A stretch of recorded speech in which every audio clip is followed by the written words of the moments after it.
Ils veulent nous entraîner dans leur mort. Le ministre de l'Intérieur, le président du tribunal judiciaire de Paris, Stéphane Noël, le procureur général de la République, enfin, le premier président de la Cour d'appel de Paris, ont, d'un seul tenant, demandé mon élimination judiciaire définitive au bâtonnier de Paris. Lorsque les plus hautes autorités d'un pays, toutes nommées par la même personne, se regroupent pour exiger, en un même tenant, l'élimination d'un simple avocat, défenseur des principaux opposants politiques du pays, c'est que quelque chose est en train de se jouer au sein de notre société. Jamais une telle agglomération de pouvoir ne s'était en France réunie pour abattre un avocat, et jamais ne l'avait-elle fait pour des motifs aussi pitoyables et révélateurs de leur déperdition. Je vous demande à tous d'être très attentifs à ce qui va suivre, car nous sommes tous concernés. J'ai 35 ans, vous le savez.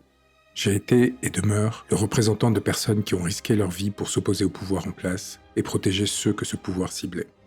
Des gilets jaunes au convoi des libertés, en passant par des opposants à la France-Afrique, d'Ousmane Sonko à Kémy Séba, en passant par les grands frères, Trop Violence, Wikileaks et une infinité de citoyens qui se sont vus injustement accusés, poursuivis par Macron, Darmanin et tant d'autres, j'ai lutté pied à pied à leur côté.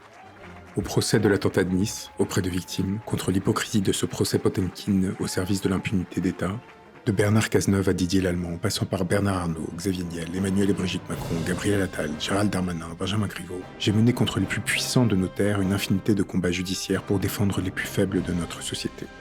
Et je l'ai cher payé.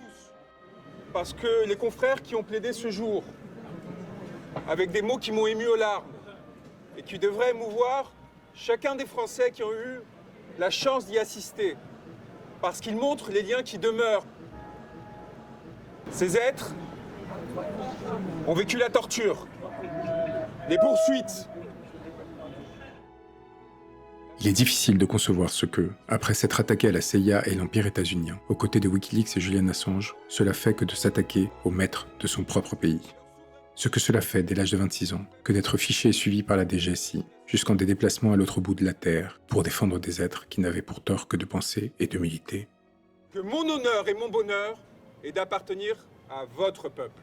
Mon honneur et mon bonheur est que vous ayez été à nos côtés pour leur montrer que nous n'étions pas seuls et que nous ne lâcherions rien.